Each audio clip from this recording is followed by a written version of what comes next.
0-2 pitch, swing and a miss, struck him out. Pattison out! Turn it up! Let's go! Morning in Philly, we run this show. Hey! Joe Marks, James scores on the glow. Eagles fly, Phil swing, let it roll.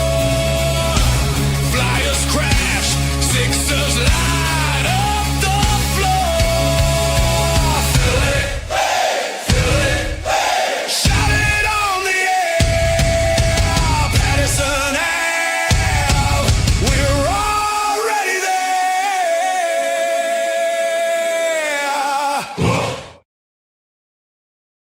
And a very good morning, everybody, and welcome in to this edition of the Pattison F Sports Show. And we are fired up for this game here tonight between the Flyers and those hated Pittsburgh Penguins. But for the next couple hours or so, joining me once again is my companion, my brother from another, Joey Marks. Good morning, good sir. Good morning, Philadelphia. Good morning, James. Man, it is a busy weekend from Thursday till Sunday. It is going to be chaos in Philadelphia It between really is. the draft, the playoffs, which is one of the reasons we brought one of the four known people that I know can talk all things puck, all things draft, and maybe we'll sprinkle in a couple hoops in there in between. Michael Lauro, how are you doing, sir? How you doing, buddy? I'm good, guys. It's glad to be back on. It's been a while since we chatted, and it always seems like as we get closer to football season, Joe and James, I get to come back on here with you guys, and we get to talk football. So hopefully, after the schedule comes out, you guys will book me again to come back on here because we can go through the schedule like we did last year. Yep. But yeah, James, what can I say? And Joe, Oh, man. what a time this Flyers team has injected.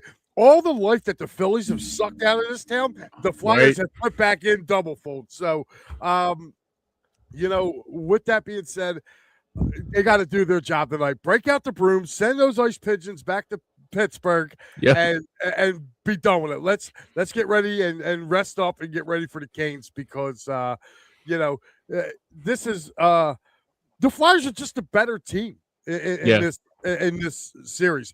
Pittsburgh has looked slow. They've looked lethargic. Even when they try to start fights, they can't do that right. And Sidney Crosby just looks lost. I don't know. And I will say this. He did come back from an injury that he suffered in the Olympics. I don't know if that has to do with it, but I'll tell you what, the one guy that I've been looking at in this series that has looked god-awful turtle slow for Pittsburgh has been Chris Letang. Yeah. Chris Letang has looked so slow in this, and I don't know if it's the Flyers' youth or a combination of him getting older and, the Flyers' youth. But I'll tell you what, these kids, you want to talk about playing with house money? Mm-hmm. They got no fear. They got no fear, and that makes them a dangerous, dangerous team in this postseason. And a lot of people are going to look and go, well, they're going up against Carolina, and Carolina's scary good.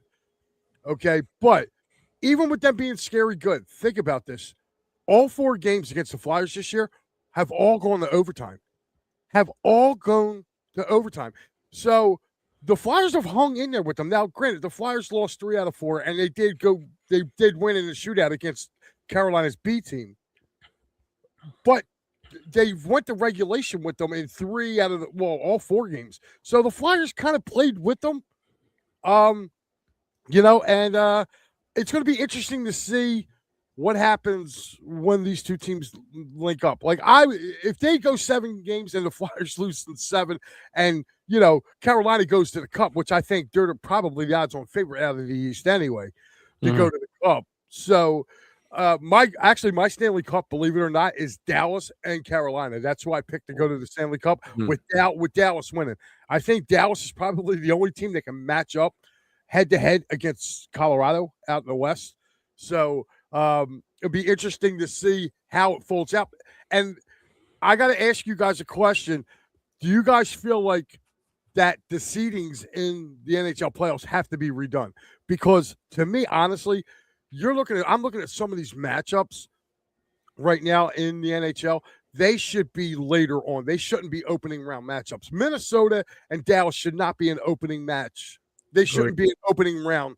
Okay. Another one is Montreal and Tampa. That shouldn't be an opening round match. The Flyers and Penguins shouldn't be really be an opening matchup. I mean, it's cool, but you know, the way that they do it is that the division winners play the 2 wild card teams. Right. Like, you know, I can get that. I don't know, man. I just think they should just reseed them 1-8 again and then have it go that way. I mean, if they would have done that, the Flyers probably would have ended up with Tampa by the way the points and everything went. But, you know, again, it just says something. I don't like the fact that Minnesota and Dallas are playing each other, you know, first round of the playoffs, especially when they were, you know, teams 2 and 3 out west.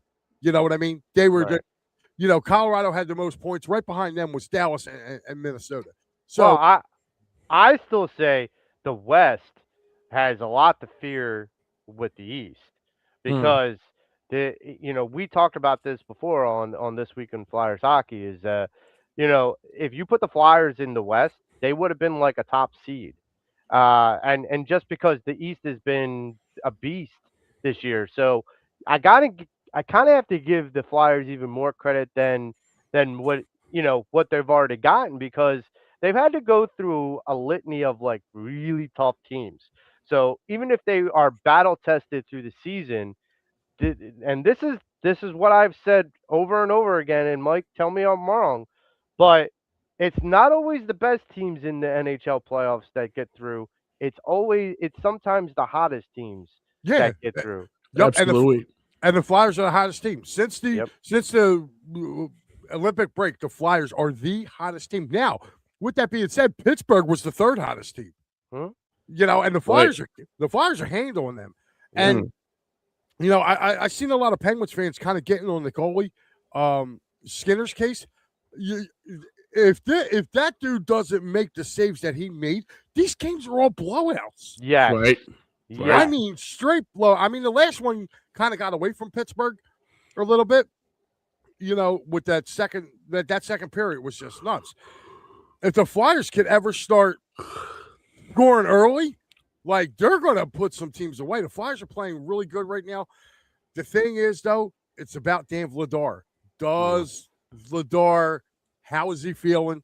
Me personally, I would give him today off. I would start Sam Harrison today. You know, you have nothing to lose with starting Harrison. Harrison's played well too since the All-Star break. I think he's like 5-2 or 7-2 since the All-Star or since the break. So if he's like 7-2, play him.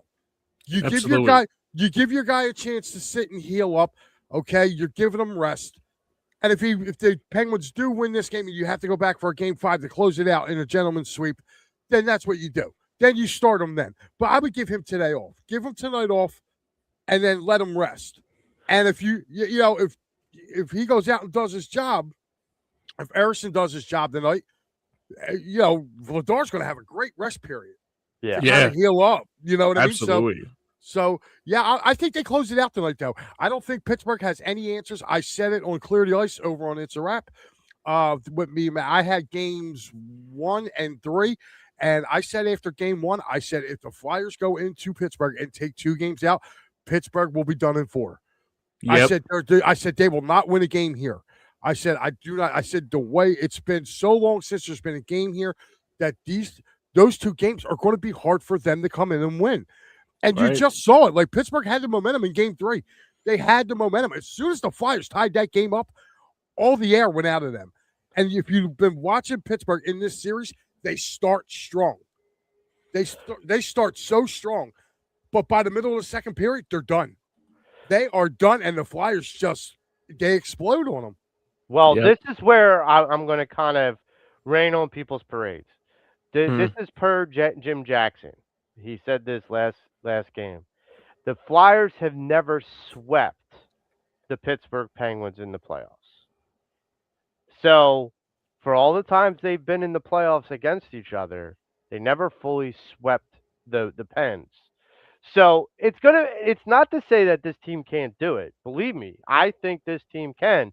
And I think this is revenge.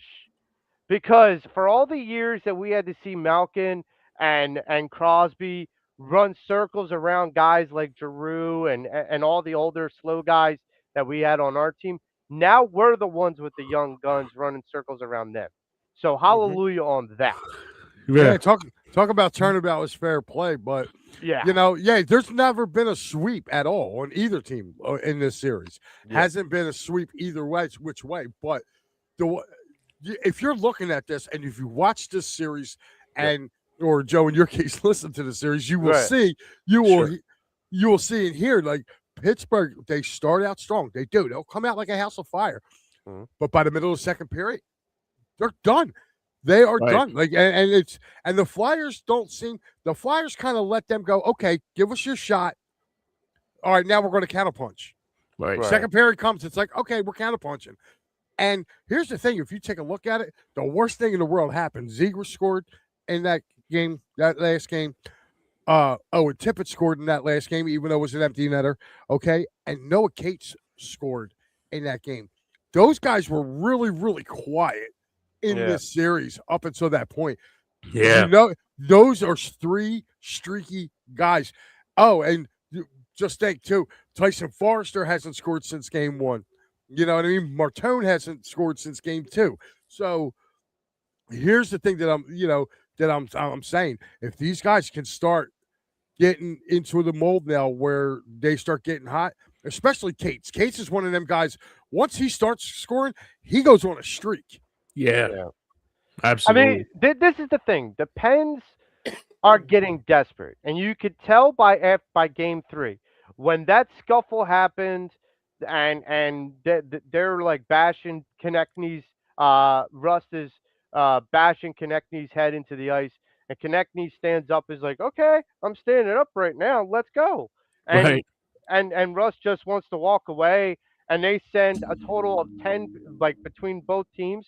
They send a total of almost like 9 to 10 players into the box. I'm like, you could have served catering in that penalty box for game Right. three. That's how much business there was going on in the penalty box that night. That's what Pittsburgh Flyers hockey looks like. For Yeah, all those people absolutely. that are too young to remember, that are listening to the sound of my voice, that is Philadelphia hockey. That is Absolutely, getting man. in your head, living rent free in your head, and letting you make the mistakes where you have to get desperate to us. Now, this is what I have to say to the Flyers coming into game four. Just like I said before game three, don't let them bait you, because Right. that's what the Pens want you to do. They want you to lose your cool. No, let them get frustrated. Let them get hot under the collar, because right now all the pressure is on them. Sidney Crosby's going to be crying all game tonight because he's not getting every single call that he once got. Guess what, kid? You're about 10 seconds away from going fishing. So understand something. You are the biggest priority right now. What the biggest priority right now is that you are in the barn, and the ignited orange are there to light the planet on fire right now. Um, the next question I have for you guys, Mike. So out of this Penn series, I want you to give me your 3 stars up to this point for the Philadelphia Flyers. Danville, all right, I'll do it in reverse order. Third star, I'm going to say Jamie Drysdale. Second star, Porter Martone. First star, Danville. Wow. James, are yours the same or a little different? Just about the same. I would say too that number one is definitely Dave Ledard for sure. Like that number one star for me, and Porter Martone is number two for me too. I want to go for number three. I gotta go with, hard to believe, I gotta go with Tyson Forster too. I mean, I think he's like, ever since he came back, I think he's become like really been. I mean, along with Martone, I think he's become a real good asset. And actually, you know what? Maybe that will be Actually I might switch that, and I might have to put Rasmus Ristolainen on there. I was just about to say that, Jimmy. My honorable mention was Risto too, because Risto's had a really good series as well. He sure has. But Drysdale to me has been playing great defense, but he's scoring. So I look at it. I just feel like he had a little better series so far than Risto, but Risto gets an honorable mention. In my, if there's 3 stars and an honorable mention, Risto gets the honorable mention because I thought Risto's been playing out of his mind. 872 games it was since for him to reach the postseason, and he has been unbelievable. This is what the Flyers, looking back on it now, man, I guess they knew what they were doing by not trading Risto at the trade deadline. Right. Yep. And James, that's your guy. That's the guy you have had on your plate for the longest time, even prior to being a Flyer. Like, so the idea that Rusto is playing the way he is, I gotta ask. We're not gonna worry so much about this now because we're in the midst of the playoffs, but down the road when the offseason happens, Mike, do you think guys like Rusto gets a new contract, or do you think guys like Dan Villard gets extended? Well, I don't think they're going to. I don't think he's already signed for next year. They do have some people in the pipeline. Yeah, I think if he takes them to a cup run, they may extend them another year, give them 3 years here, which will kind of help the development of the guys down like Bjornsson and the other guys that are down there with Lehigh. It might help them out. But you also got to turn around and take a look and see too. The Flyers got a lot of money under the cap this year. Yeah. Like, they're going to be like number 3 in the NHL. What this does, and I said this the other night on my post game after game 2, whatever one I was on, game 3. When I was on game 3, I said this. I said Philadelphia now becomes a place players want to come. Okay, and we kind of had some funk to us. It kept some good guys away. There's one guy, and I know he only signed. I think he only signed a 1-year deal, and I've been trying to get him here for the last couple of years. He's not a centerman, but I think he's a guy that you can put with Michkov and help Michkov's game, which is Tarasenko. He's with Minnesota. Should be a free agent at the end of the year. I know he's up there in age, but he can still shoot the puck. He can still goal. He can still be a goal scorer. I still would like for him to come in and help mentor Michkov because Michkov's lost. He's like one step away from being a healthy scratch. And for a guy who was going to be your face of your franchise, you don't want that. And I think he's too young. He's too young to just get rid of. Yeah. You got to put the time and effort in to get him going because he is a really good player.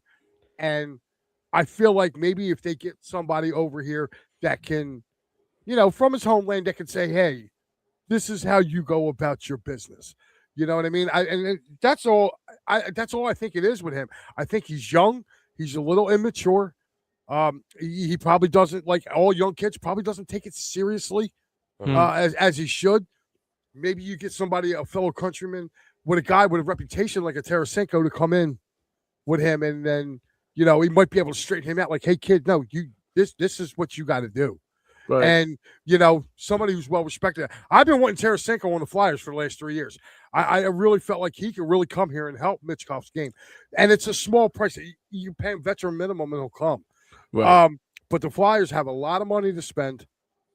Look out. Like I got a feeling a lot of our young guys that we do have, as long as they don't get rid of Porter Martone and Oliver Bonk, I'm happy. If they get rid of everybody else, even though Tyson Forrester, who's my guy, I've been a Forrester guy since he came up, even if it means getting him to bring in, they need a natural true center here. Yeah.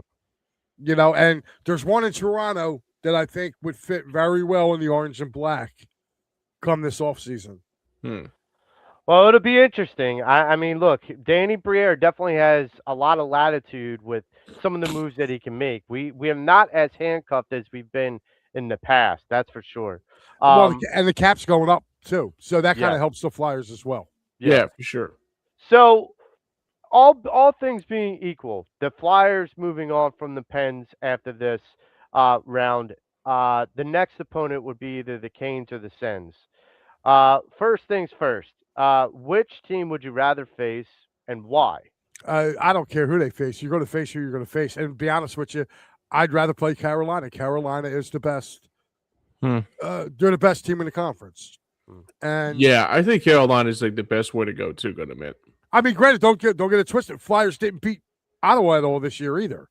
That's you know, true. They were 0-3 against Ottawa this year. So, yeah, but either way, you're going to have to see Carolina, right?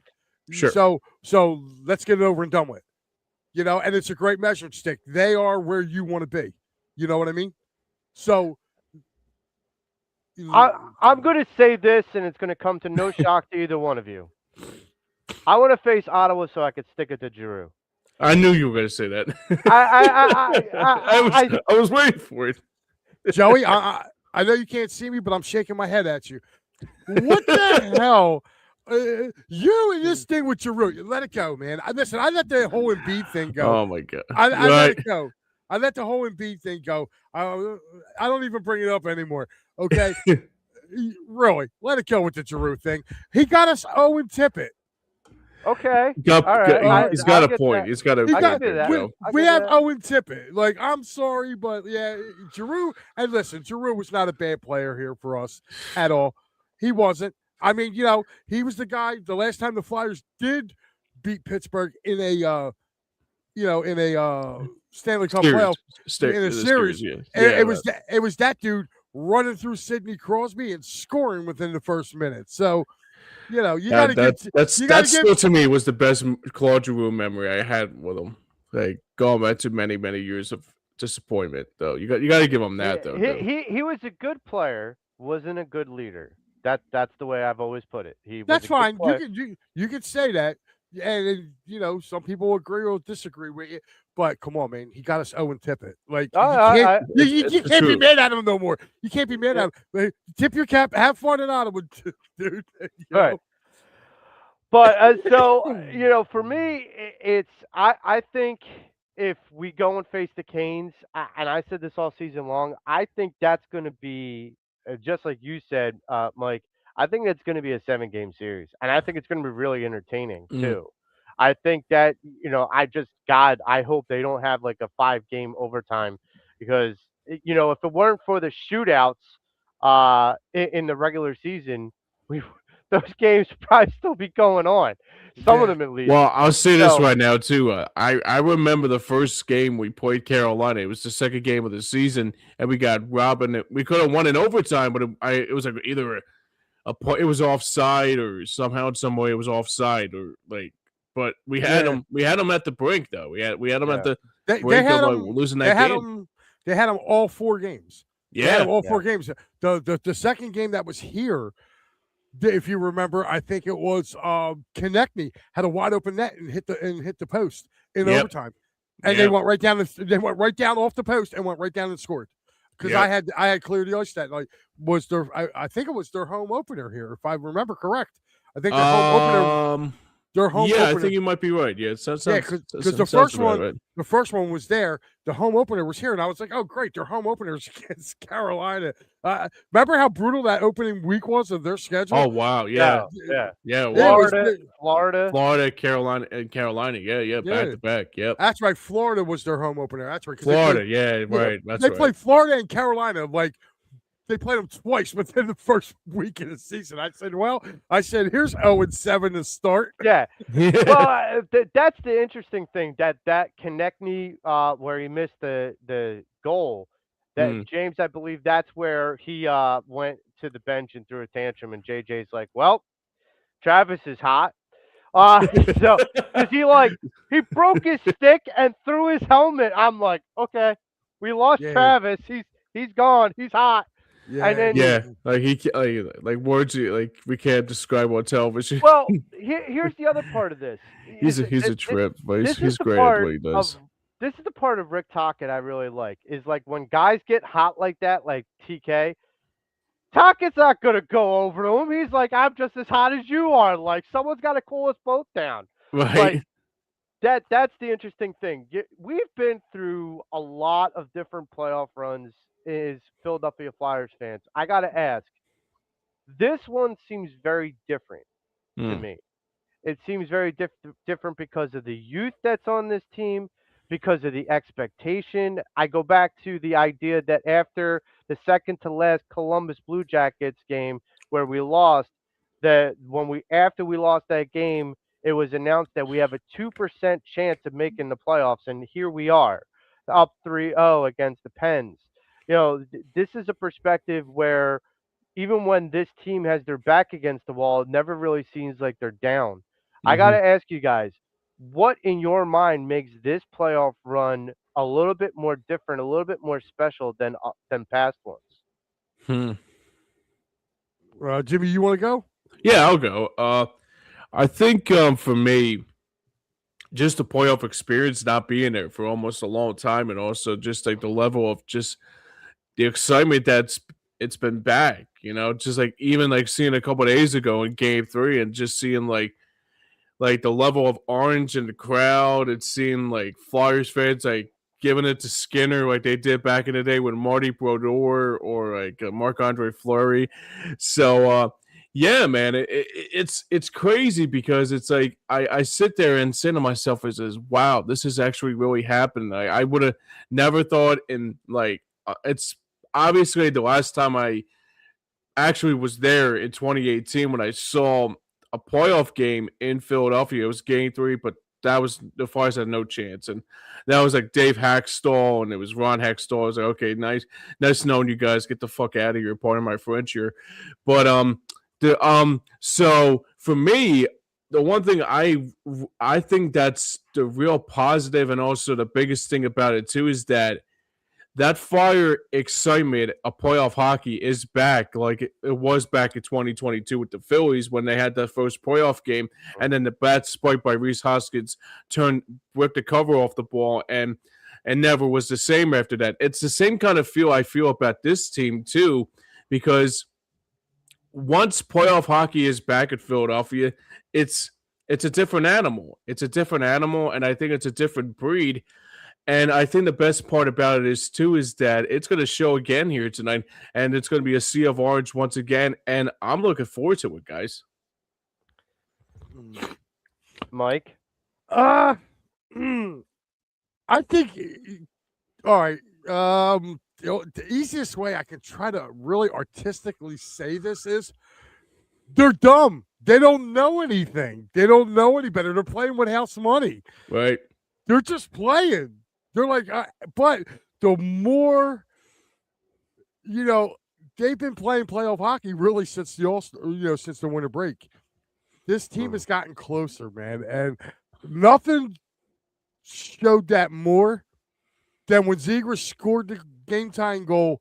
Oh, wow. Went over to all 5 of his guys that were celebrating in the penalty box. Right. And he goes over and punches the glass and tries to celebrate with them in the penalty box.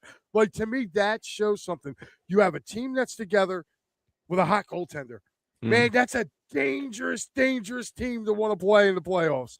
And Absolutely. like you said, Joey, earlier, it's not always the best team that gets to the Cup final. 90% of the time, it's the hottest team that gets to the Cup final. That's and right. There's no hotter team in the NHL right now than the Flyers. That's right, brother. I'll tell you what, the Flyers are going to be a tough out.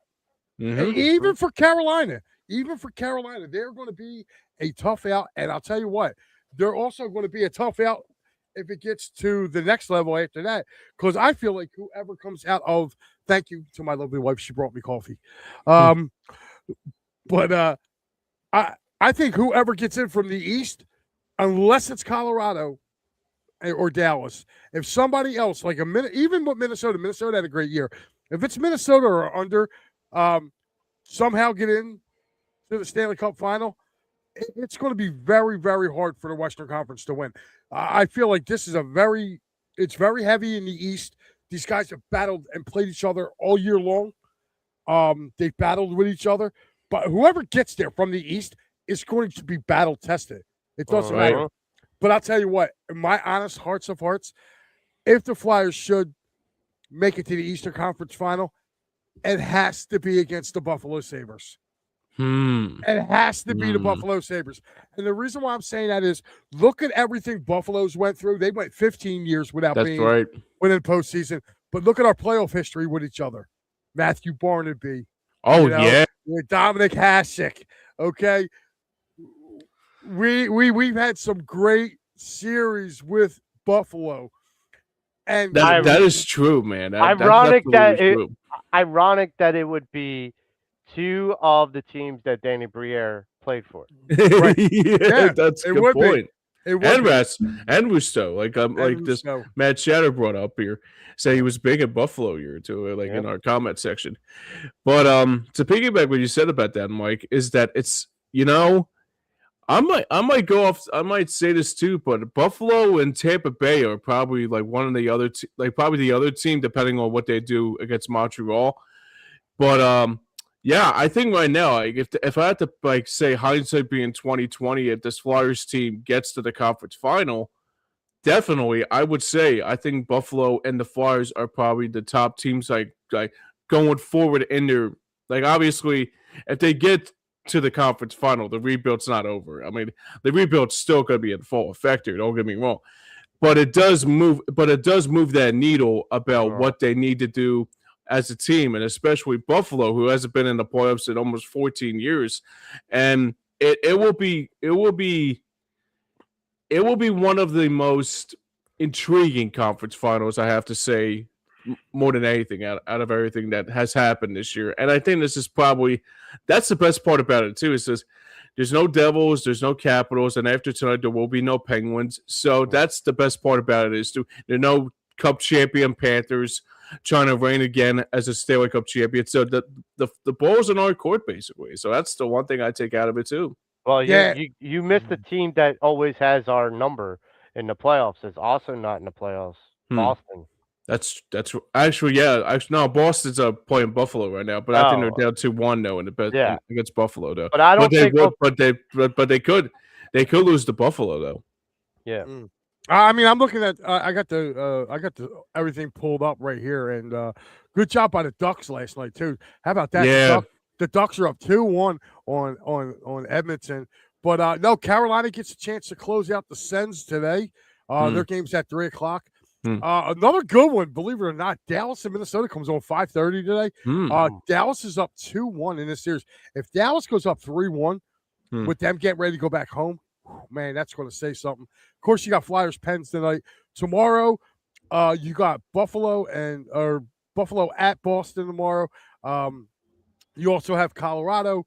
Like I said, get ready to close out the Kings. And this one's been really kind of like grinding my gears too, with the Canadians hosting the Lightning tomorrow in Montreal for Game 4. Montreal could be up 3-1. That's right. Yeah, Montreal's been a really good team this year. I mean, Caulfield's just been he's just unbelievable. I'll ask this. I'll throw this out there. I know it's not really likely to happen, but how on fire will this city be if the Stanley Cup Finals are the Ducks and the Flyers with Cutter Gauthier? I'm just asking. How on fire would this city be? that would be, oh my god! And here's the bet. Well, I think Anaheim will have. Well, actually, no. Anaheim won't have the home ice advantage. I think the Flyers will have home ice advantage. Flyers would have. They would have home ice because the Flyers finished with 98 points. Let me see what the Western Conference. Oh my god! Yeah, the Ducks finished with 92, so the Flyers would have home ice for that, and yeah, that would be kind of funny because they already it's really weird because it's the team in another conference. Usually, you play them twice a year, but those games with Anaheim now are just personal. They're just personal. They're personal. Yeah, very personal. Yeah, that will be the tail of the tape, my friend. Well, speaking of personal, we're going to go and hit a little bit of a personal note here in the sense of the Philadelphia 76ers. Oh, God. Do we have to? Last night, the Philadelphia 76ers lost to the Boston Celtics. They're down 2-1 in the series. Now, look, no one, I don't think, on this show right now gave the Sixers a shot in prayer with this series. However, them having stolen one in Boston gives them a lifeline. That means that someone like VJ and Maxi, Joe, and maybe even PJ, has to play out of their mind. hey Whether guys, they, listen, I'm gonna still be here. I just got to turn my camera off for Okay. about for a couple minutes, if that's okay. I'm Yeah. still here Yeah. though. All right, I just have to turn it off. All right, thanks. Yeah, no problem, dude. Yeah, So, I mean, the idea that PJ and VJ and Maxi did what they did to get that split in Boston, that's great. But then it has to be said, okay, what happens if the Sixers were to win Game 4? Then does hope re-rise in Philadelphia for this series? I got to ask you, Mike, is there a prayer now, or is it still the way as it was? no, Sixers got a shot, dude. Like Boston's not blowing. They blew them out Game 1, but like the last 2 games have been really close. You know what I mean? Like the Sixers got a fighting chance. I mean, the big dummy's still, hurt. So, again, I'm going to go there with that, Joey. Yeah, I know. This dude, I told you, the best time to trade him would have been when he won the MVP. You guys would have got a haul back. Now, where are you going to move that dummy to? Honestly, like you're going to get back a bag of basketballs and maybe some pumps for him. Like, please, like they need to get rid of that experience. They need to get rid of Paul George. They have their guys now. Let's just start. Not the process, but I'd rather instead they get rid of a youngster like McCain. They don't listen to you. They listen to Daryl Morey, who sits there and goes, I have a great idea. I'm going to get rid of a guy who could be a good depth piece and is young. Yeah, but he was a first-round pick. First-round picks are not depth pieces, man. They're difference makers. And as much as I will fight back on that, I am not a Daryl Morey guy, but that was the right thing to do. That was the right thing to do, was to trade Jarrett McCain. Is he going off with OKC? Yeah, but OKC's got a much better team than the Sixers. Yeah. So, I mean, again, no, I'm not mad that he traded him for the bag of basketballs. You could have at least traded PJ and Embiid while you were at it. I mean, damn. I've been yelling about that since our EOP days, but I was the crazy one. Oh yeah. I've come around. I've seen the light.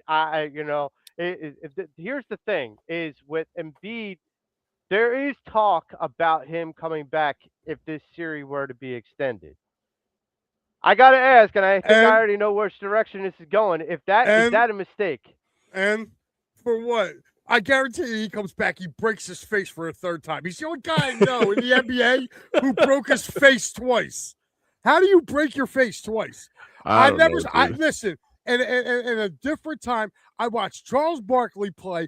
I watched Magic Johnson play. I watched Larry Bird play. I watched Michael Jordan play. I watched Bill Laimbeer play. There was no dirtier guy than Bill Laimbeer. He never broke his face. No. Give me a break. This guy did it not once, but twice. So, for those who don't know, I got to ask this, Mike, because you bring this up. So, I'm going to walk through the door. You opened it. So, you wrestled. You ever seen a guy break his face twice in like that short amount of time? No. Okay. No. That's wrestling, and this is basketball. I mean, come on, Christ's sake.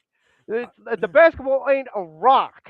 Listen, I brought up somebody. I brought up Bill Laimbeer. The dude wore a face shield because he had a broken orbital bone in his nose. He did wear one, like Embiid did, but he wore it for a game. Like he didn't. He took it off. He was like, it was blurring my vision. The dude went out and played. Like, I'm sorry. Maybe because I grew up in the 80s and 90s era where, those guys, when you played a 7-game series of basketball, it was a war. Yeah. Okay? I don't get that feeling anymore with watching pro basketball. That's why I don't watch I it. don't either. I don't watch it. I will watch hockey, best of 7 playoffs from start to finish before I even check in on a Sixers playoff game. Because to me, they're all too lovey-dovey with each other. There is no more being mad. Oh, I'll see you in, whatever island they want to go to after the season. You want to do my podcast? It's like, you want to do my podcast? Yeah, sure. Let's go talk. It's like NFL's starting to get like that too. Yeah. Yeah, it's true. And the interesting thing is, even to this day, Jordan and Isaiah Thomas still can't be put in the same room with each other. Like, that's the difference, is that, like, they still hate each other. And Barkley and Oakley. Yep. Yeah. I mean, you put them in the same room with each other, you're going to have a lot of damage being done. And like, that is the truth. But that's the difference. Like, the rivalry isn't the way that it used to be. The showmanship isn't the way it used to. Now everybody's, oh, that's my boy, I can't do that to him. Like, no, you can. You can rip his heart from his chest because this is for an NBA championship. Like, that's the difference. And I feel bad. I feel bad for a lot of the guys who follow this, like Mitch over here on your network. He does a great job with doing the post games and stuff. Oh, absolutely. And I feel bad for guys like him because he's giving his heart and soul to an organization that don't care. Yeah. They don't care about you. They don't. And the whole what got me last night too? I don't mean to interrupt you, Mike, but I was watching like the pregame stuff for the Sixers, and I think it was like John Clark like in the concourse, and there's you look at that Flyers like pep rally that they had a couple of days ago, like everybody, it's like they're doing bus tours, they're doing like getting all pumped up. And the Sixers like, oh, it's just a playoff game. Big whoop. Yeah. Again, that's upper management. Josh Harris isn't from here. Okay. He's more worried about his Commanders now because he's part ownership down there. He is. Right. So, just all I'm going to say to you is look at the decline of the Devils. The Devils got real good for a couple of seasons. Okay. They got some good draft picks. They got some good players. Okay. And I'll tell you what, man. To Mitch, I got to give you commendable work on that, man, because there's no way in hell. Like, I stay far away from the Sixers. I stay far away from them. I will not give them an ounce of my time. You have a 7-footer who can't stay healthy. Okay. All I kept hearing during our EOP days was how much of a generational talent he is, but you can't get out of the second round of the playoffs. Right. He's going to be labeled as one of the biggest busts ever. And I don't care how many points he scores. He's a bust. Okay, you're a generational talent. Generational talents don't need other people. Generational talents lift up the people around them to make them better. And he has not done that. Everybody else has gone out of this organization except for one guy. Right. So I'll pause you on 1 minute for this. You said a generational talent doesn't need other people. Yeah, it looks like Dimes don't even do Sixers contact anymore either. How about that? People say LeBron James is a generational talent. He needs a lot of people. He needs a lot of people to help him, whether it's Doncic or whether it's Dwayne Wade or Chris Bosh or Kyrie Irving. Like, he needs a lot of people. But but he had a young Kyrie. He had Kyrie wasn't Kyrie. Kyrie was becoming Kyrie in Cleveland. Like, when he went back to Cleveland to help them win a championship, he went back there to help along Kyrie Irving. Okay, Kyrie was coming into his own. That was Kyrie's team. He was the missing piece of that. Okay, and way out saved his career. Yes, he did. And I'll tell you what, the whole thing with LeBron was the reason why we have these super teams now. He's the main reason for that. Yep. Okay. Again, I remember when Sixer fans were clamoring for him to come here to come team up with Embiid. I said, "Are you kidding me?" I said, "Now we'll have 2 people that ain't going to be available, or scheduled days off. Like, give me a break with that." But the thing about that is, when Pat Bernard was still with our network, okay, Pat was going to do a 76ers post game, and he goes, "Oh, nobody's doing it on our network." I said, "Pat, you're going to waste your time with that?" I said, "They are what they." I said, "They are what they are." I said, "If anything," I told him, I said, "Dude, do to clear the ice." I said, "You'll be a part of a team. That team is growing." Okay, like, we don't have Sixers content on our network. And there's a reason for that. I'm sure there is a niche in a market for Sixers content. Yes. But for us, looking at it for what we do over there, there's more content with the Phillies, the Eagles, and the Flyers, especially now with the Flyers, with them getting in. Like, this is the first time in 5 years that, if you're really looking at it, even going back to our EOP days, because you guys were a part of a lot of Clear the Ice, you guys were a part of a lot of Fighting's Finals. There was never Fighting's Finals and Clear the Ice at the same time, unless it was October.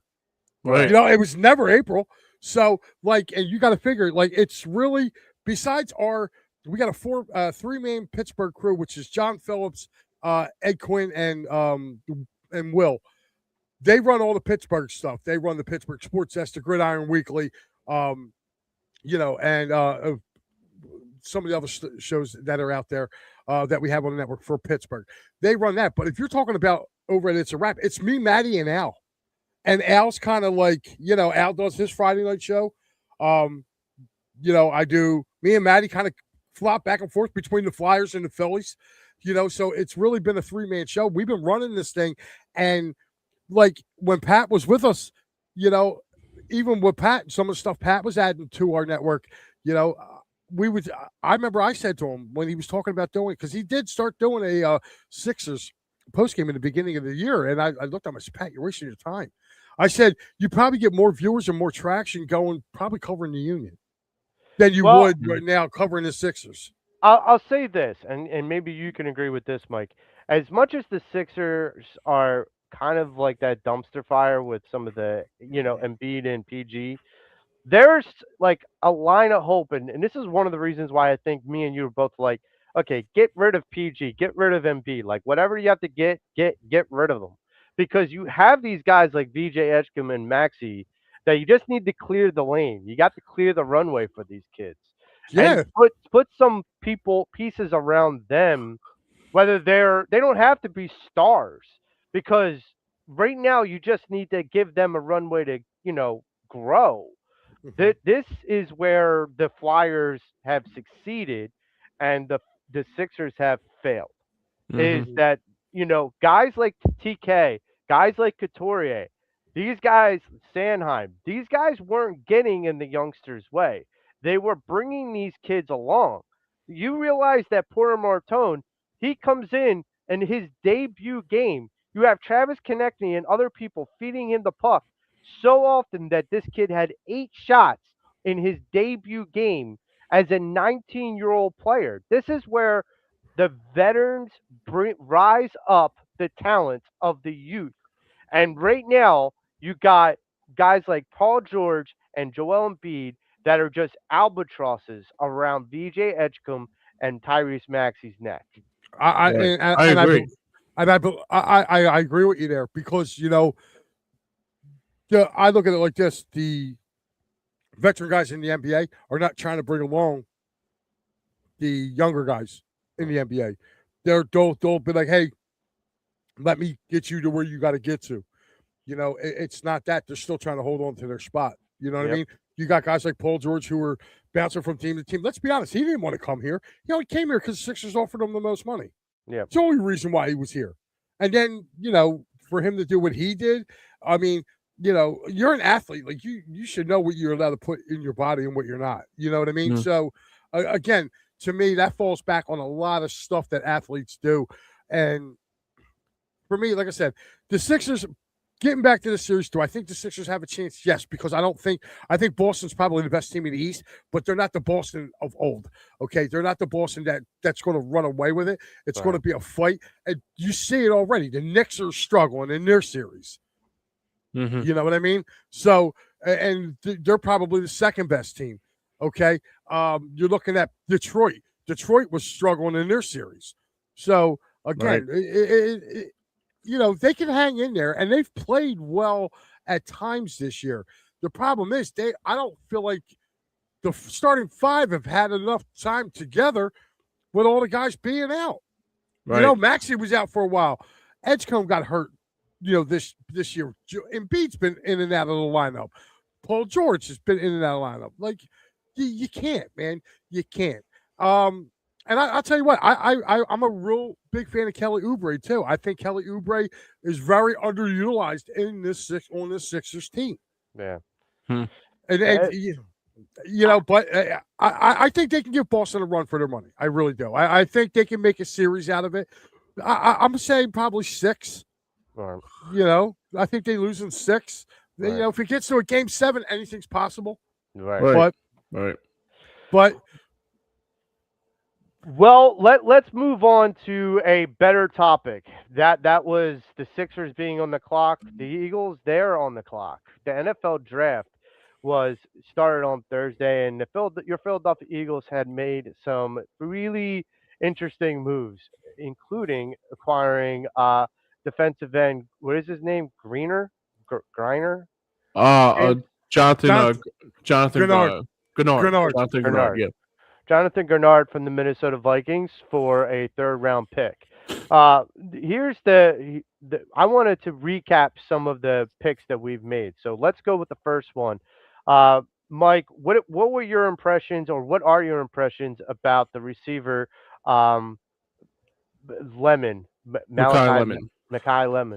I think Howie took best available, and the only reason why I say that is because right before him, Monroe Freeling, the offensive tackle from Georgia, went to Carolina. I was hoping the Eagles went and got him. I thought he would fit really well on the Eagles. Now, I will say this: yesterday, they kind of made up for not getting Freeling. So I think Mackay Lemon was the best available person that was there. They traded up with Dallas because everybody and their mama seen that Pittsburgh was going to try to go get him to put him opposite of DK Metcalf. And the Eagles are like, you know what? They're there. It's going to take a couple 4th-round picks with Dallas to go move up and go get him. Let's go get him. So they moved up, and it was real funny. I don't know if you guys had seen the behind-the-scenes footage. He was literally on the phone with Pittsburgh's GM, saying, hey, we're going to take you at 21. And everybody's like getting all happy or whatever. And he's like, he looked at his phone. He goes, why is Philly calling me? Wow. And he goes, why is Philly calling me? And his agent had to step in. His agent goes, oh my God. He goes, Philly just traded up to go get you. And he's like, what? And so I felt a lot of people were kind of reading his body language. And all I got to say is, put yourself in that kid's position. He's on the phone with a GM from another team, and then all of a sudden another organization's calling him. He's confused. Right. I took it as the kid was probably like, what the hell's going on here? This is supposed to be his big night. Next thing you know, Howie Roseman gets on the phone and says, Malachi, you're going to be an Eagle, brother. We traded up to come get you. Wow. And you got to stop and think about it, too. Look at the two situations. Okay? Pittsburgh, yes, storied franchise, but they're at limbo in quarterback right now. Like right now, their quarterbacks are Mason Rudolph, Will Howard, and they just drafted Drew Allard last night. And Aaron Rodgers, possibly, whatever. Yeah. Right. Oh, dude, he's holding them hostage. Yeah. He really is. Oh, I agree. And here's the thing. The reason why I got a feeling that Rodgers may come back there is his old buddy Mike McCarthy is now the head coach there. Right. Okay. That so makes sense. It does make sense. But to me, like their draft, when I found out that they took Drew Allard last night, when my son texted me, he goes, Dad, our boy's on his way to Pittsburgh. I said, what? Because they just went and got Will Howard a year ago. Right. And Will Howard's a good quarterback. He went to Ohio State. He's a really good quarterback. I'm like, why the hell would they go after Allard? You know what I mean? Like, to me, that makes no sense. The only thing I can think of is you're going to keep Allard and Will Howard in line. They're going to keep one of those two, and Mason Rudolph's going to be the backup again to Aaron. I think Rodgers is going to come back, but yeah, I think so. I just didn't understand. I didn't understand there's two things I didn't understand on draft night. The Rams getting Ty Simpson, where they got him at. I didn't understand that. I didn't understand it either. And I didn't understand last night with them kind of reaching for Drew at 76 to bring him to Pittsburgh. But getting back to our guy, I like what he brings to the table. I think he's going to be ultra good in the slot. This is how I'm looking post June 1 after they trade A.J. Brown, which if they're doing this now, you're looking at it. There's no way I see A.J. Brown being in there, which means they probably have a 2027 first-round pick coming back to them. So, because they've already said, we're not trading A.J. Brown unless you give us a number one. Right. So, if it doesn't matter what A.J. wants, it's going to be whoever. I'm going to tell you right now, be on the lookout for the Rams because that Puka Nacua situation right now, there's possibly suspension time coming for Nacua. Doesn't know how long it's going to be. Look out for the Rams to try to go out and get AJ to match him up with Devontae Adams because they were in the mix before. Just watch and see what goes on there. And I'll tell you what, man, I would love to see. I would love to see him. Honestly, I would love to see them flip him to. I would throw in a number one pick. I would send AJ and a number one to the Raiders for Max Crosby. I think that would get it done. That's interesting. Now, I have a different outlook on the AJ Brown. I thought about this last night while I was watching the draft. Is that the Cleveland Browns are drafting receiver after receiver after receiver. They're pulling an old school Detroit Lions kind of draft.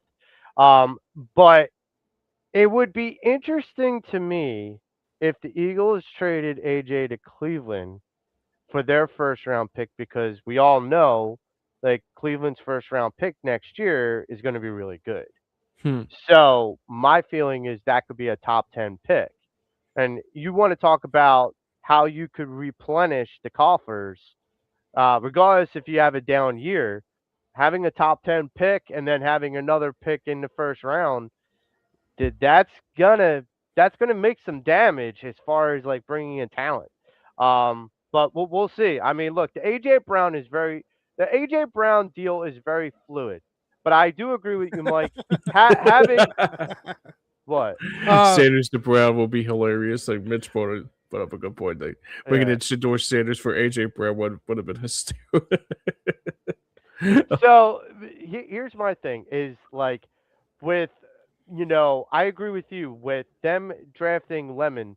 I kind of see this as more smoke to the fire of them having to get rid of AJ. There's no way they're going to keep this receiver room as big as it is. Nah. Let's move on to the next draft pick in the second round. Eli Stowers. Eli Sowers, yeah. Yeah. Stowers. Yeah. He's a tight end, 6'4", 260 pounds. This is a guy who runs a 4.68 40. He's got great hands. He is not a blocking tight end. He's more of a receiving tight end. He's a guy that is reliable, a good route runner, and doesn't blow people off the ball, but he does get open significantly enough. Played for Vanderbilt. So, Mike, what do you think about Stowers? Vandy was one of my college teams last year that I followed really, really close. As a matter of fact, every week when I was doing props, locks, and parlays over there, I would be looking at that Vandy team, and they were pretty damn good last year. And I'll tell you what, he saved Diego Pavilla's butt on a many throw. He's Dallas Goedert's replacement. Okay. Yep. And that's all it is. He will be the pass catching tight end. Okay. If you are looking for your run blocking tight end, we have Johnny Munt. And I don't think Calcaterra makes this team this year. I really don't. I think he gets cut. So you have him. It's interesting to see, too, is two things you're not really seeing with this wide receiver room that I want to bring up real quick that you were talking about.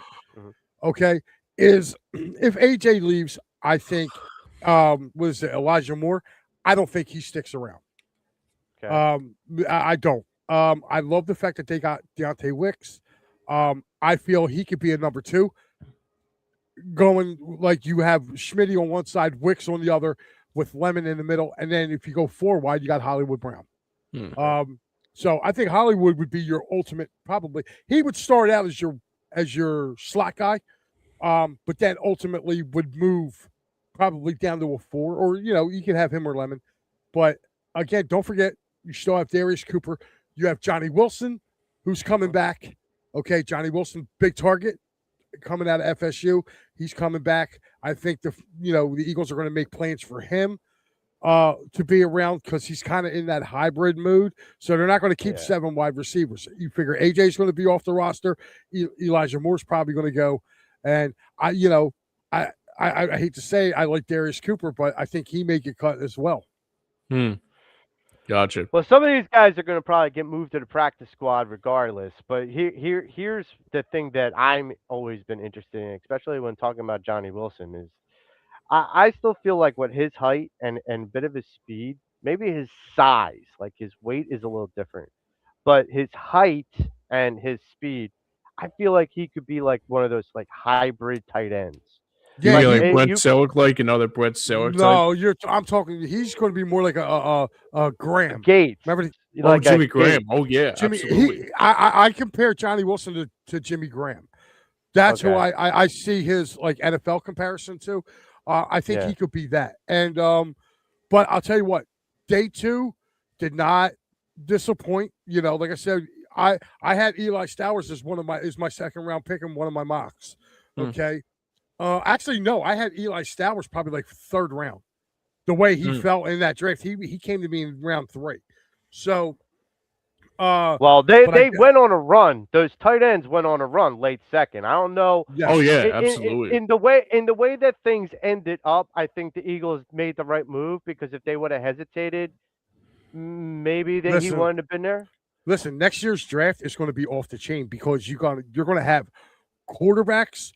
This is supposed to be a really good class of quarterbacks coming out next year. Yep. Also, offensive linemen, also defensive linemen, and wide receiver. You have those 4 groups next year. They're all supposed to be. Next year's draft is going to be crazy good. Yep. Like you can literally go through probably 2.5 rounds of just drafting guys that. There's going to be guys taken next year in the 3rd round that were probably, if they would have went any other year, they would have been 1st round. Wow. So let's move on to the 3rd round, and our selection was Marquise Hall? No, Ball. No, Bell. Bell. I knew it started with a B. Marquise Bell, offensive lineman, 6'9", over 300 pounds. This is a guy, now you are talking, I mean, Mike, I want this to happen. This is like my dream. I want to walk into a bar, and I want to have Jordan Mailata on my one side and this guy on my other side, and just say, who wants to fuck with me? Who?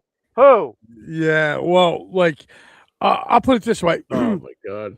I'm looking at NFL.com, and it says prospect analysis, okay? The dude that gave up 0 sacks. It says Montaneous tackle with rare physical attributes that works both in his favor and against him, depending on the situation. There's no escaping the high center of gravity, but his ability to change direction in protection and create constant engagement as a run blocker. Bell is a play in gap scheme to minimize his limitations. He has exceptional length. He puts good use in finding static pass rushers, offering shade to the pocket. NFL edge speed and sudden inside moves can be a little bit of an issue for him. It says, but with coaching, he can learn to migrate those issues. He said he has day 3 value, but might have a firm ceiling to his upside. So that's what he's saying. But if you're looking at the kid, 6'9", 346 pounds. That's a big boy. That's a big dude. That's a big dude. I mean, I wouldn't want to be in front of him. I mean, if you're looking across the line at him and going, I got to knock him down, like that's gonna look like between Mailata, Lane, that guy, and I mean, Jerkins is gonna look like a midget in comparison to the rest of the guys. Wow, I did not know the Giants got Malachi Fields yesterday. Wow, kid out of Notre Dame, wide receiver. Yeah. Oh wow, yeah. Damn, I didn't know I thought he'd still be on the board. That Irish went. Hey, listen, I want you guys to keep a the kid from Duke. There's a tackle from Duke. I'm trying to remember his last name. Look for him today. Look for the Birds to try to grab him. He's also another big boy. 6'7", 321 pounds tackle from Duke. I had his name. I said his name, but yeah, look out for him today. He's definitely a day 3 guy. Look for the Birds to try to grab him. So with this being day 3 of the draft and the draft starting in a couple hours, my question to you, Mike, is what's next? The Eagles got 3 more picks, 5th, 6th, and 7th. What's next? What one of the bigger needs that the Eagles still have on the board, at least in my mind, is still a safety. They could possibly go for an off-ball linebacker to kind of help with the loss of Nakobe Dean. So my question to you is, what's next for the Eagles for day 3? I want to see him go and get. I want to see him go get the safety from Texas. That's who I want to see him go get. Now, what I'm really surprised about, okay, my guy's still on here. Kilgore's still on here too, which is I'm really surprised. I thought Kilgore would have probably went from kid from South Carolina, but Zakee Wheatley from Penn State is on here. So hold on, back up. As you said, Kilgore, right? Yeah. Okay, he's a safety. Jalen Kilgore, yeah, from South Carolina. Wow. I just want him because of his name. There's a couple good ones that are still left on here. If you're taking a look, I mean, all the way down. God, my son's guy, I guess he must have got taken. But yeah, you have Michael Taffel from Texas. He's still on here. You have VJ Payne from Kansas State, Kamari Ramsey from USC. I mean, all these guys. Robert Spears Jennings from Oklahoma. But are these day 1 starting safeties though? That's my question. Probably not.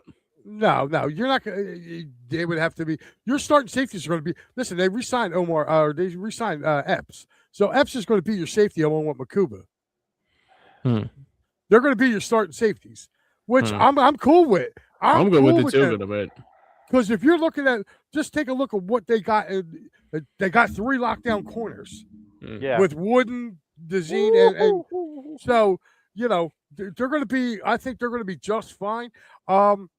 Where's my boy at for the offensive tackles? Where the hell is he? Oh my God, damn, he's still available. Wow, I'm sorry. There's like 3 guys that I had on my mocks that are still available. How about it? For the Birds. Wow. I had Drew Shelton, which is he played offensive tackle at Penn State. Isaiah World in Oregon. Another one. Isaiah World, man. 6'8", 318 pounds. Whoo! Wow. Hey. Hello. Drew Shelton, 6'5", 313. Yeah, like I'm trying to find. I'm looking for the kid from Duke if he's still here. I guess it's maybe. Interesting, Mike. So you bring up about your mocks. The last time that when we were at EOP and we did a live remote draft, we did it on day 3, and Al was doing the producing and the social media and stuff like that. And I kept yelling. James was on the panel with me. A couple other people were on the panel with me, and I just kept yelling, "Hey, Al, did Tariq Woolen get picked yet?" No. Okay.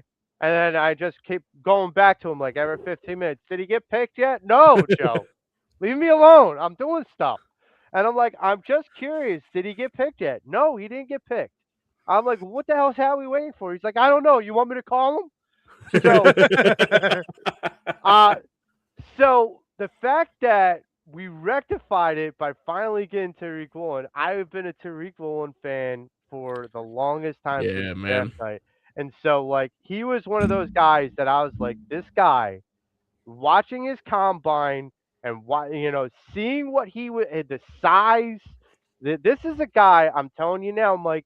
He's going to be one of the best CB2s we've had in a long time. Yeah. So you're saying he's going to be another like Troy Vincent or Bobby Taylor like, or well, it could get close. Oh yeah. All I'm All I'm Wow. saying is I want Howie to kind of look at some of my Penn State guys here. I don't care. I think they need to draft him, not bring him in as a free agent. Mm. They need to go get Kaytron Allen from Penn State. I don't think Nick Singleton's going to be there. I think Nick Singleton's going to get drafted, but Kaytron Allen's kind of back a little bit.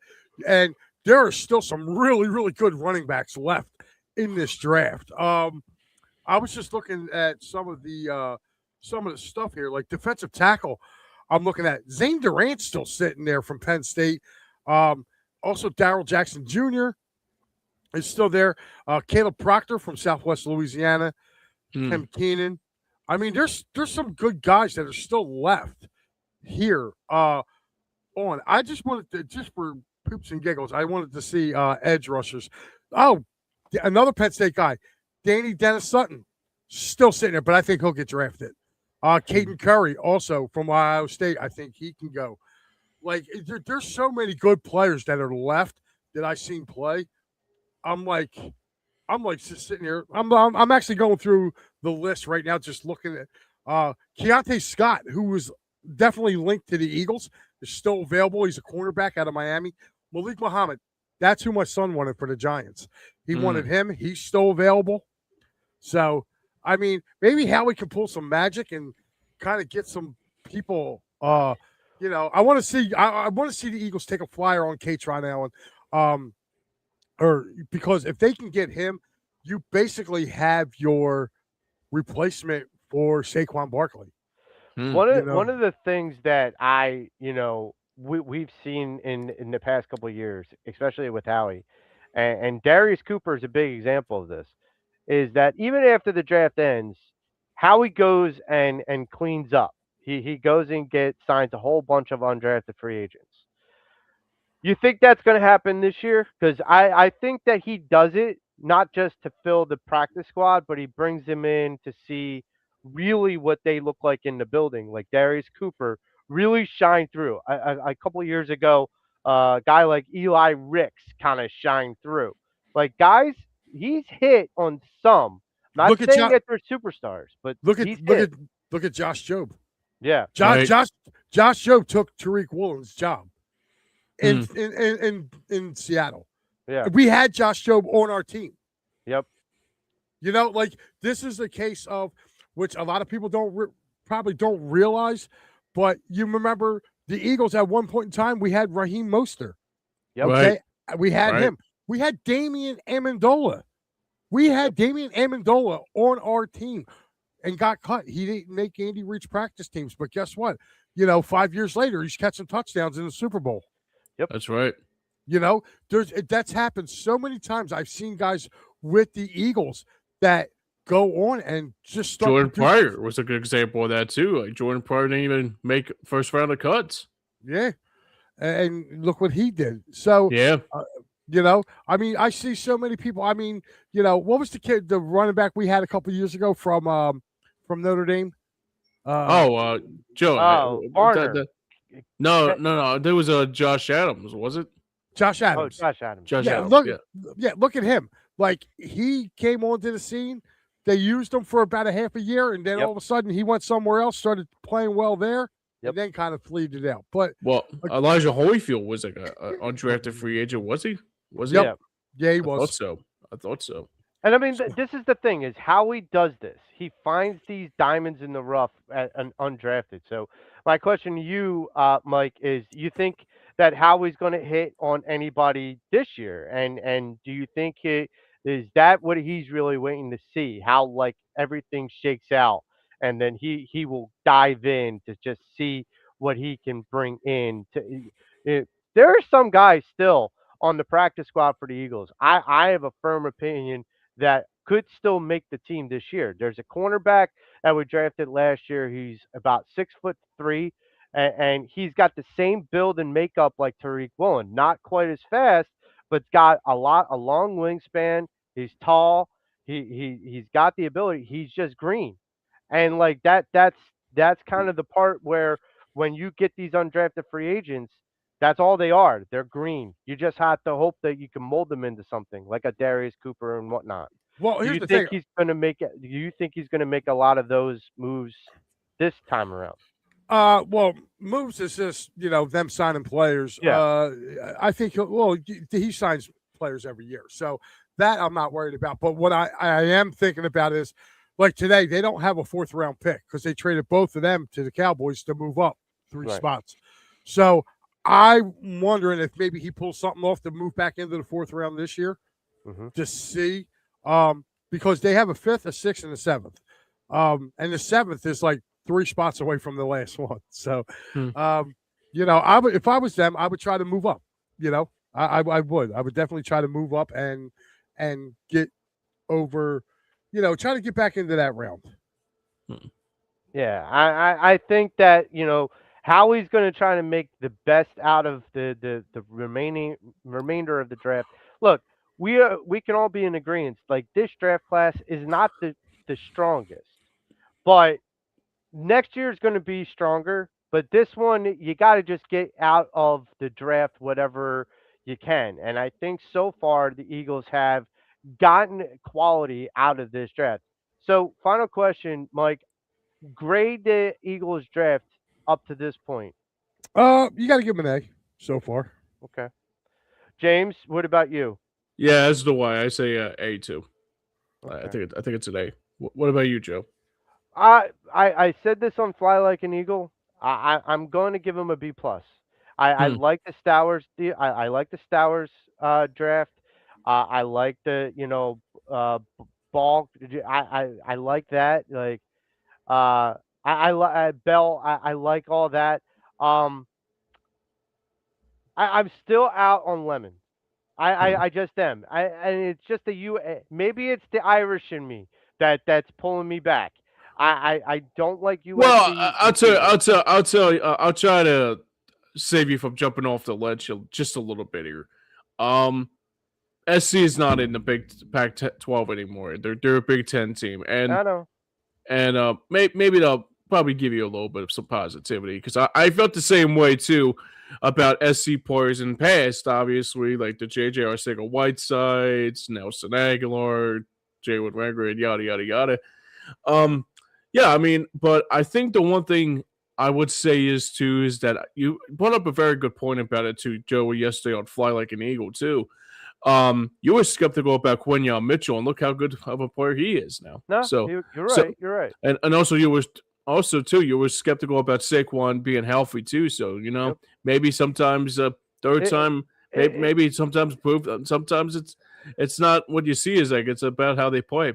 yeah, I mean, look, I'll ask you, Mike. You watch a lot of college football. Um, USC, were Hmm. they good? And was Lemons everything he's being? I've heard things They like Amon St. Brown. I've heard a lot of comps, and they seem all big comps. they were really good a year ago. But what I will tell you is when they weren't really good, he stood out. And Hmm. There you go. I'll tell you what, the Eagles got themselves just the only way I can put it is you ever see, there's different versions of pit bulls. Hmm. Okay. They got themselves he's not a fully he's a full bred pit bull, but he's not the biggest pit bull. He's Yeah, not the massive, he's yeah, not that, but he's He's kind not of like vicious. he's vicious, but he's like a bully. He's a little shorter. You Oh, know what I mean? okay, I got you. Like he's vicious. He's the type of kid that'll run across the middle, Mm. and is not going to be scared to take a hit. Like he was everything for USC. He is the Debo Samuel of USC. They lined him up in the backfield. They ran reverses with him. He ran between the tackles. This Hmm. kid is a wide receiver interesting. now. Like they did all kinds of things with him over there. And guess what? He's got a great set of hands and he can burn the hell out of people. He doesn't have pull away speed. Right. Like he's going to be that guy that, he can catch and get you yards after the catch. You know what I mean? Like he's not going to I take that back. He does got pull away speed, but it's going to be hard. Like if he gets away from you, he's gone. It's Right. just, and the one thing he has is hands. He catches everything around him. catches everything. Dude, he was the second best wide receiver in this draft. Hmm. And he fell to the Eagles. That's why you got guys like Skip Bayless, and Stephen A. Smith and all them other guys going, how he did it again. Right. He did it again. So I mean, here's the thing. So I will let you know how I felt about him yesterday. I put him somewhere between like a Jalen Rager and like a Jason Avant. no, Like much better. I- Much better. Okay. That's where I kind of disagree with you, Joe. But No, I'll it's say that. fine. I want to be wrong. I hear you. I hear you. I am trying to listen. There's a reason why Mike is my foremost authority on college football. This is why. Yeah, I trust brought Mike him Lauro's instincts on this too. Yeah, I know. That's why I'm asking Mike these questions because it's like I am trying to have Mike convince me. Like, look, calm down, relax, take a breath. He's good. It's fine. It's not as bad as you think it is. Because even though USC's not with the Pac-12 anymore, it's still like they still feel like that Pac-12 team. But if they're playing Big Ten and they're living up to the billing, especially this guy, and the thing you said that stood out to me is that he was like a Debo Samuel. Like for me, it's like, okay, I have guys that I have on my team. Now I have a Swiss Army knife. And it's like, okay, I kind of like having a Swiss Army knife because that gives Jalen Hurts a lot of versatility, especially if we ever go back to like an RPO kind of situation. Well, that's the whole thing. Like this kid is just like he's going to get you, he's going to get you something back in return. And I think it was great that, like as much as, we kind of rag on Dallas and stuff like that, for them to actually, like, if you think about it, the Cowboys actually helped the Eagles give a middle finger to the Steelers. Again. Well, the first time we gave the middle finger to the Giants. The second time, the Cowboys helped us give the middle finger to the Steelers. Like, yeah, you're hosting, up yours, buddy.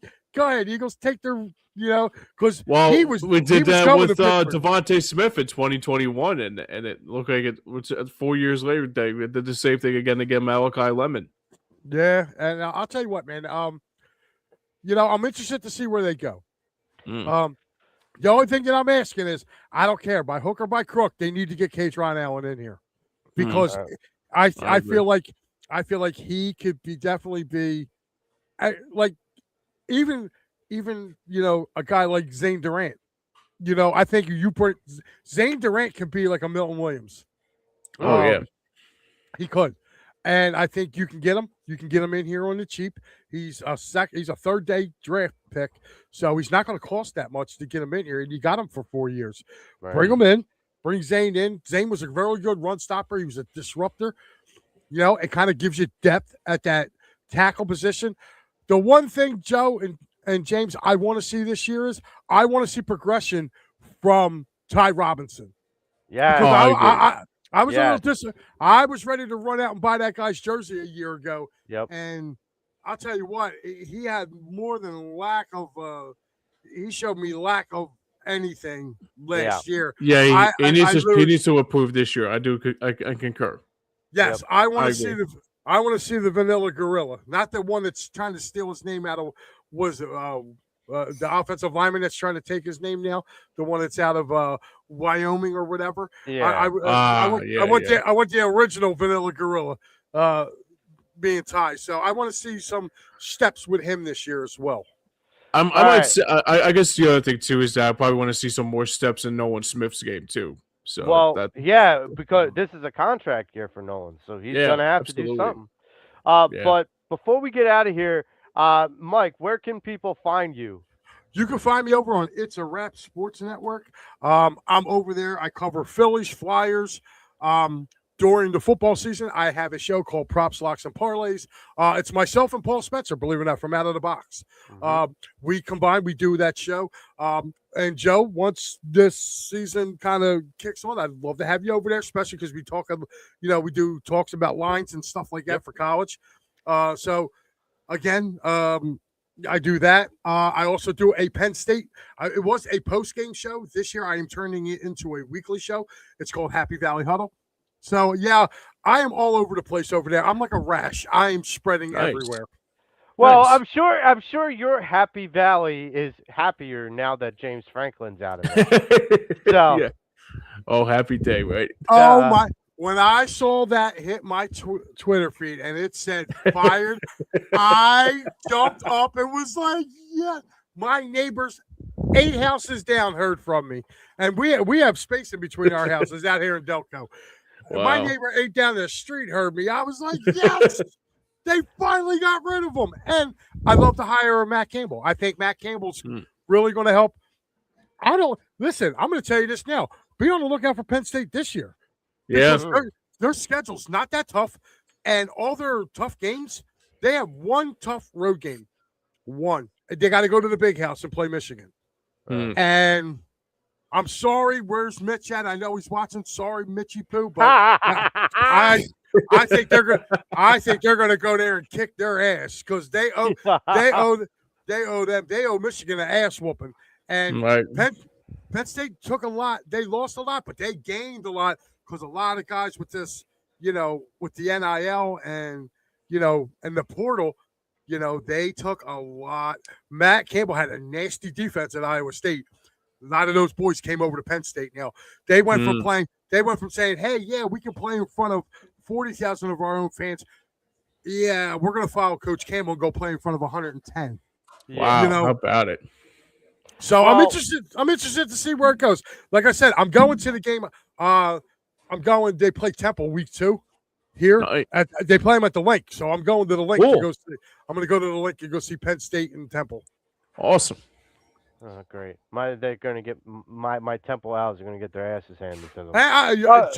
Joe. No, the last time I was there, Temple beat Penn State, 2017. Yep. I was there.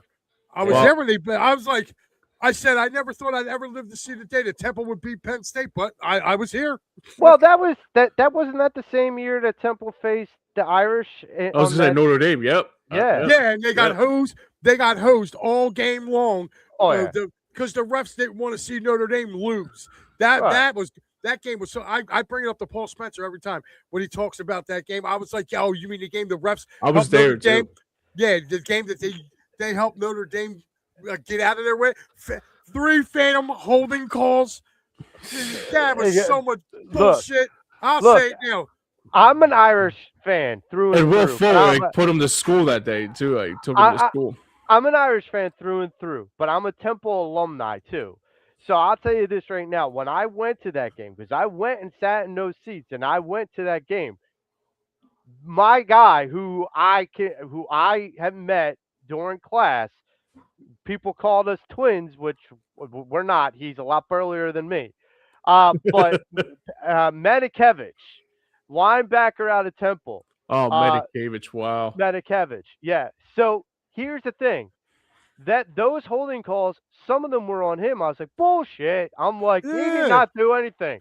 Yeah. And so and I'm wearing my Irish jersey, but I have my Temple hoodie on top, and people are like looking at me like, well, who the hell are you rooting for? I'm like, I'm like, it's not no lose situation. Oh man, you know what? I have a friend of mine. It was a great game though. It was. I was at that game as well. Yeah. And here's the thing. I used to have a buddy of mine, dude. My buddy liked the New Jersey. He's a Flyers fan, but he liked the Devils too. I don't know why. It was a weird thing. So, I would go to his house. It'd be Flyers Devils, and I would watch him, and he would be like beside himself. He'd be like, "Put him through the boards, but not too hard." And I would be sitting there. He'd be like, "Lindros." He'd be like, "Stevens." He'd be like, "Barry Lindros, but not too hard. Don't give him a concussion." he would say stuff like that, and like watching him kind of flip back and forth. He'd be like, "Yeah, they scored. Oh man, old Brodeur." Well, that's the thing. When Will Fuller was scoring a touchdown, it's like, yes, fuck. It's like, God damn it. But anyhow, we're gonna wrap it up for our show. But James, before we go, I want to give people a preview. So we got this weekend Oh shit, Joe. Flyers hockey There we go. on Monday with myself, James, and Austin. And okay, you got me? Yeah, we got it, buddy. Okay. So we got me, Austin, and James for This Week in Flyers Hockey this Monday. Hopefully, we're breaking down the sweep of the Pittsburgh Penguins and looking forward to and previewing the next series against either the Carolina Hurricanes or the Ottawa Senators. So, James, what's your outlook for this week in Flyers hockey for this upcoming show? Well, let's hopefully that we get the sweep, and hopefully we'll dissect that all coming up this week, because it's going to be a jam-packed show once again. We're all fired up as we all are the last few weeks. But yeah, like you said, Joe, hopefully we'll be getting ready for Carolina. After tonight, hopefully we could have some time to nurse the Dan Vladar wrist injury, but I don't think it's anything significant. But hopefully by the time he comes back, he'll be ready to go to take on Carolina. But tonight, let's try to get to where let's just get this sweep. Let's put the Penguins back in their hole, and let's hopefully just make sure that's the end of Crosby, Letang, and Malkin, and let's get this sweep, boys, and let's hopefully get the Flyers ready for Carolina. All right. So for Mike Lauro, for James Scorza, I'm Joe Marks. James, if you can, on our way out, if you can hit that horn, let's go Flyers. Yes, sir. Yes, sir. Give me 1 sec. Hang on a sec. Here we go.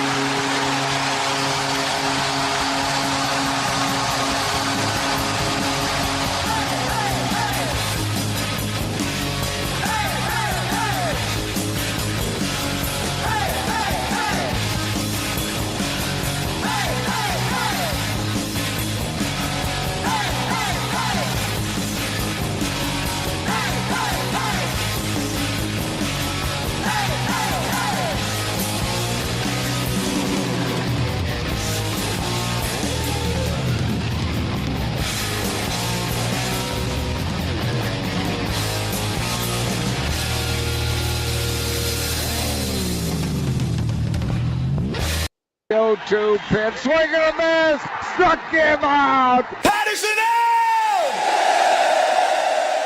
Turn it on!